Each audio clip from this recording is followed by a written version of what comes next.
If you've been wondering when is the right time to quit your job to pursue your art, I'm going to give you some really great tips here today on 5 Minute Mentoring.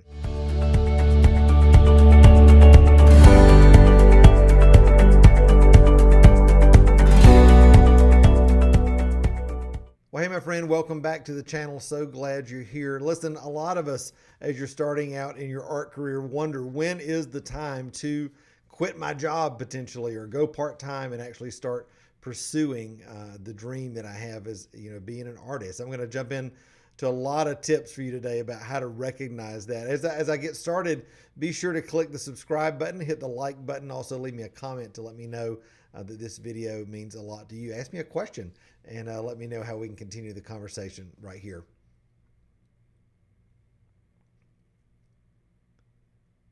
Hey, my friends, so glad that you're with me here today on 5 Minute Mentoring. I can't wait to jump in to this topic all about how to know when you're supposed to quit or potentially quit your job and step full-time into your art. It's something that can be really confusing to a lot of people, but it doesn't have to be when you understand how to really start thinking about this process in a way that makes sense.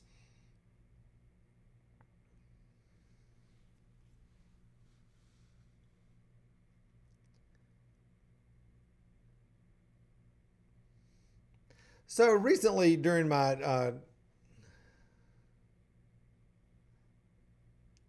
in my Created to Thrive Artist Mentoring Program, I had a question from one of my students that was all about this idea of, when do I quit my job? And I'm frustrated. I need to grow my art business, but I also don't want to leave my job. And she had a situation that is not really that uncommon. She actually had been working in the federal government for a lot of years. She's 8 years from full retirement. She likes her job. She's fulfilled there. She wants to, continue working there to get her full retirement benefits and take advantage of all the work that she's put in. But she's also at the same time really passionate about growing her art business and wanting to, really step into that. That can be a real frustration for a lot of people, right? Because you're wanting to grow, you're wanting to do this thing on your heart, but also you want to kind of take advantage of maybe some of the things that you've done in the past, take advantage of retirement, be able to have that steady stream of income that you've worked so hard for. And so it can be really confusing about, knowing what to do.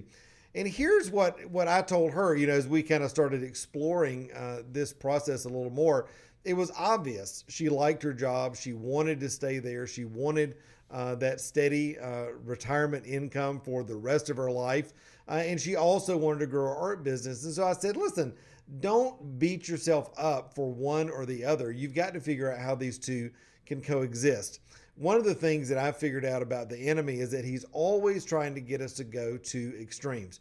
You can't be an artist unless you're full-time, or you're selling out because you're still working a full-time job or still working that part-time job. No, that's not the case. Everybody's financial situation, everybody's life situation looks completely different. None of that has anything to do with whether you're pursuing God's best for your life as an artist or not. And to let the enemy try to convince you of that can be a real frustration in your life.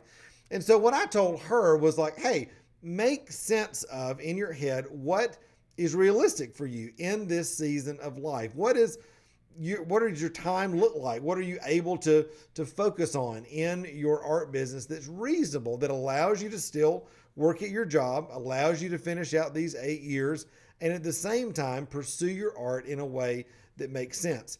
If you're constantly beating yourself up for, I'm still working my job, and you're hating yourself and you're frustrated because you can't give enough time to your art business or grow it, but you're not willing to quit, that is not helping anybody.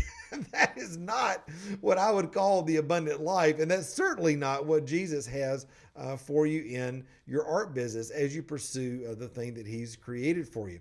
And so you got to come to that place where you're in this sort of tension. And it's not a bad thing. It's just you're in a balance where, hey, I'm working my job.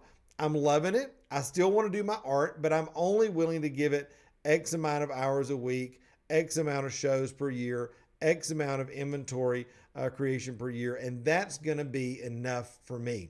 When you decide what's enough for you and you can actually make a great decision around that, that's when a lot of peace, and you'd be surprised, a lot of momentum actually can begin to come into your life as well. Why? Because you're not in constant frustration mode. So listen, don't let the enemy beat you up just because you're not full-time in your art business or in sort of some sort of transitional season, as many of us have been in the past. Make peace with that and own it so that you can enjoy the season of life that you're in, looking forward to something else that might be coming along as you finish up the season that you've been in over these last few years, whether that's a job, moving toward retirement, moving to a new area, getting married, kids growing up, whatever it might be. Make sense of that and make peace with that so that you can really fully be in the season of life that you're in, always, rather than, being constantly frustrated with where you're not. All right. I love you, my friend. Thanks so much for being with me here every week on this podcast. It's always a joy to share the kingdom of God and just some wisdom with you on so that you can really walk the journey that God's got for you in the best and easiest and most abundant way possible. Now, of course, the other side of the coin is knowing when to quit your job when your art actually has more potential than your current job does. The woman that I was talking to, she was in a situation where she had a great income. She's going to have a guaranteed retirement for the rest of your life. She wasn't really wanting to try to replace that income right now. She's just, adding to it through her art. But you may be in a situation where you're working multiple part-time jobs, or you're working a job that's underpaying you in some way. And you know that, if you could pursue your art full time, you have more potential there to be able to replace and increase your income, more than what you're making now. And so in that situation, you've got some decisions to make, right? You've got to start looking at what I call the bridge, moving from where you are now to where you want to go, and actually start making decisions about how you move closer to being an artist in a full-time way. And typically that's going to come through little decisions along the way, right? You may have to consider dropping a part-time job, or maybe going less hours at your job. Maybe you're going to let go of some volunteer opportunities that you've been doing along the way, or some things that have just been sort of extra time. Now you're going to have to give more focus to those in your art so that you can begin to get more juice out of the squeeze, if you will, as you're pursuing your art. But listen, that's the way I did it. I actually kind of turned down the dimmer switch on a job that I had and turned up the dimmer switch on a job that I was wanting to do, which was doing my art full time. And that, took me about a year and a half to do, maybe almost 2 years.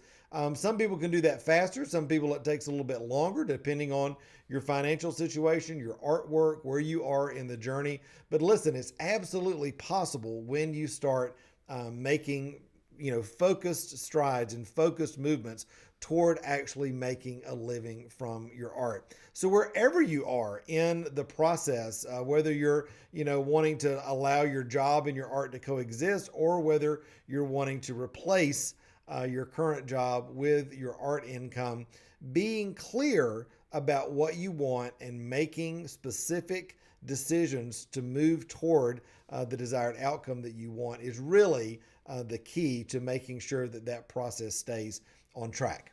I love you, my friend. Thanks so much for being with me here every week on this podcast. It's always a joy to share the kingdom of God and just some wisdom with you on so that you can really walk the journey that God's got for you in the best and easiest and most abundant way possible. Be sure to leave me a comment. Be sure to like and subscribe if you're watching here on YouTube. If you're listening on the podcast, be sure to leave a review and share it with a friend. And until next time, remember, you were created to thrive. Bye.